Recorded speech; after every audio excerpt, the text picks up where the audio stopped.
Comment communiquer avec succès?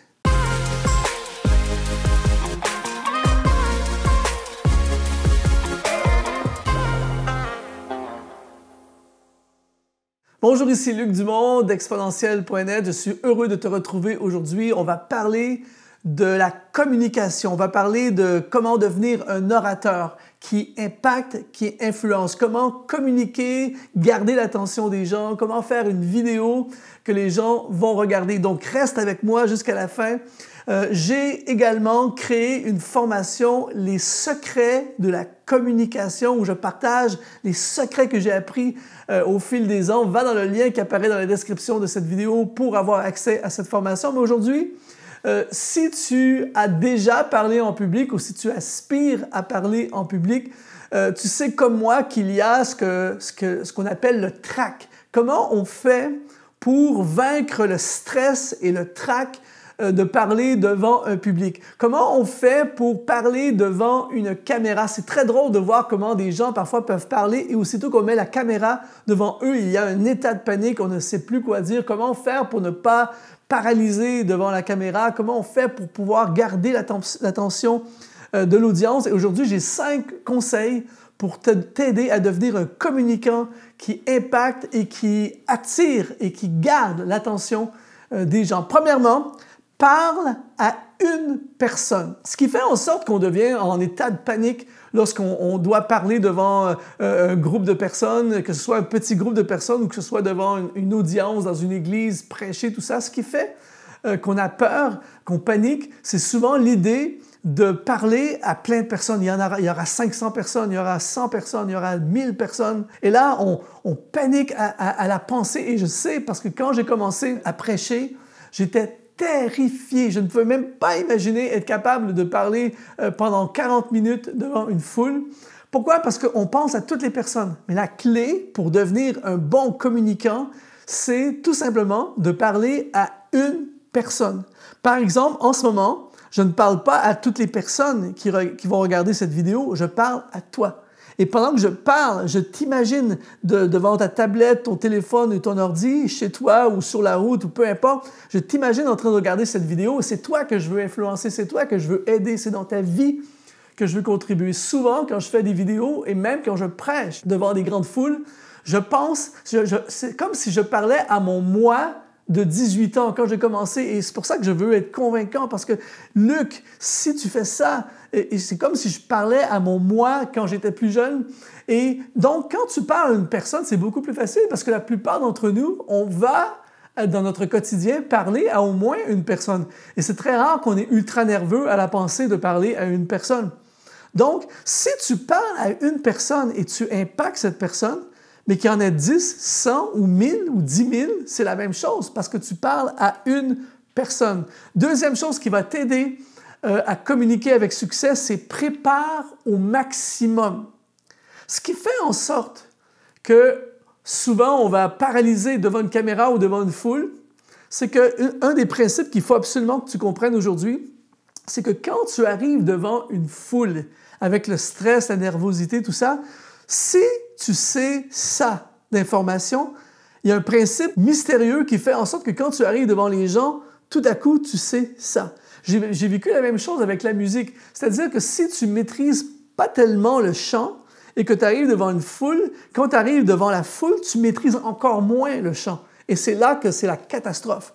Mais si tu sais ça, si tu apprends, tu maîtrises ton matériel, tu as étudié, tu as révisé, tu as mis des heures dans la préparation, quand tu vas arriver devant les gens, même si tu perds un pourcentage de l'information que tu maîtrises, mais tu en maîtrises tellement que tu vas avoir quand même quelque chose à dire, tu vas avoir quand même quelque chose à communiquer. Par exemple, quand j'ai commencé à prêcher, je me souviens, j'avais 10 pages de notes, mais que je ne maîtrisais pas du tout. Et j'avais lu une fois ou deux avant et je suis arrivé devant les gens et en l'espace de 5 minutes, j'avais passé au travers les 10 pages de notes et je n'avais absolument plus rien à dire. Et là, ça a été catastrophique et je me suis promis que pour le reste de ma vie, je serais toujours ultra préparé. Et plus je suis préparé, moins je suis nerveux. Quand j'arrive devant une foule, par exemple, et j'ai passé des heures, 10 heures, 15 heures, 20 heures à préparer mon discours, mon message, ma prédication, eh bien, j'arrive, je suis relax parce que je possède le matériel. Donc, plus tu vas préparer, plus ça va être facile. Troisième conseil, c'est parle de ce que tu connais. Il y a plein de sujets sur lesquels je n'enseigne pas. Pourquoi? Parce que je ne connais pas le sujet, je ne maîtrise pas le sujet. Et plus je parle de choses que je connais, moins j'ai besoin de mes notes, moins je suis nerveux, plus c'est facile. Tout le monde est au courant de quelque chose. Si tu parles à quelqu'un, par exemple, qui maîtrise bien la cuisine, et tu lui dis, parle-moi de comment on fait un gâteau au chocolat. Est-ce qu'il a besoin de faire une étude de 30 heures sur le gâteau au chocolat? Non, il connaît, il en a fait 500 gâteaux au chocolat. Il va te dire, tu fais ça, tu mélanges ça avec ça, fais attention de ne pas le faire cuire trop longtemps, tout ça. Il connaît. Donc, parle, surtout quand tu commences au début, ne va pas t'aventurer dans des sujets que tu ne maîtrises pas. Parle au début de ce que tu connais. Quand tu commences à prêcher, prêche les textes que tu connais.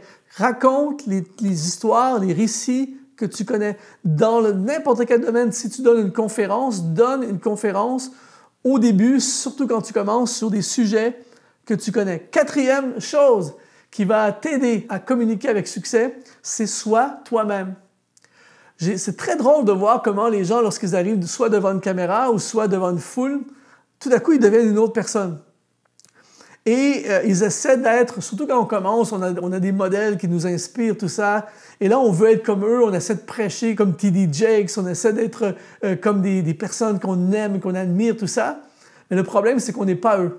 Et un bel exemple qu'on a dans la Bible, c'est David, le discours, la conférence, si je peux utiliser, le message le plus puissant de toute l'histoire de la vie de David, c'est son aventure avec Goliath. Son combat contre Goliath.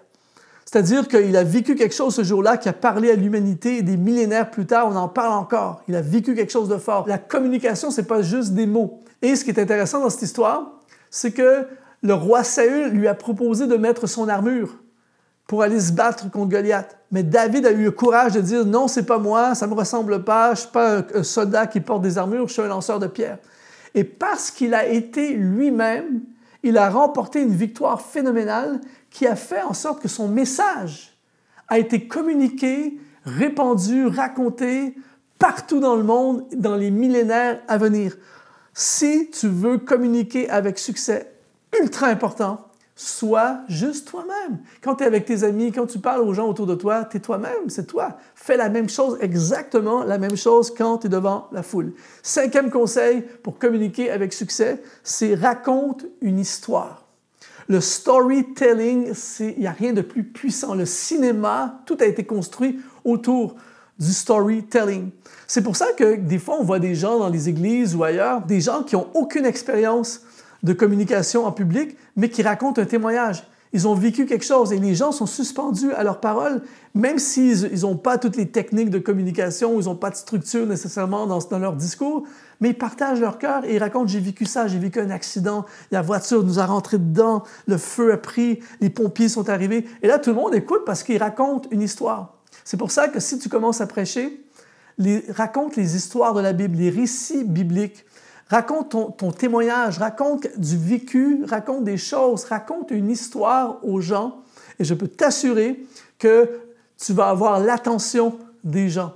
Donc, ces 5 conseils sont simples, mais tu les appliques et tu peux t'assurer que ton niveau de communication va prendre du galon, tu vas augmenter ton niveau de communication et si tu veux aller encore plus loin, eh bien, je veux t'offrir cette formation, les secrets de la communication où je te donne mes secrets, je te raconte comment je suis passé de quelqu'un d'extrêmement timide à un prédicateur qui prêche partout dans le monde. Va dans le lien qui apparaît dans cette description de vidéo et tu pourras avoir accès à cette formation. Ici Luc Dumont, c'est vraiment un privilège de te servir. Laisse un commentaire, mets un like et je te dis à la prochaine.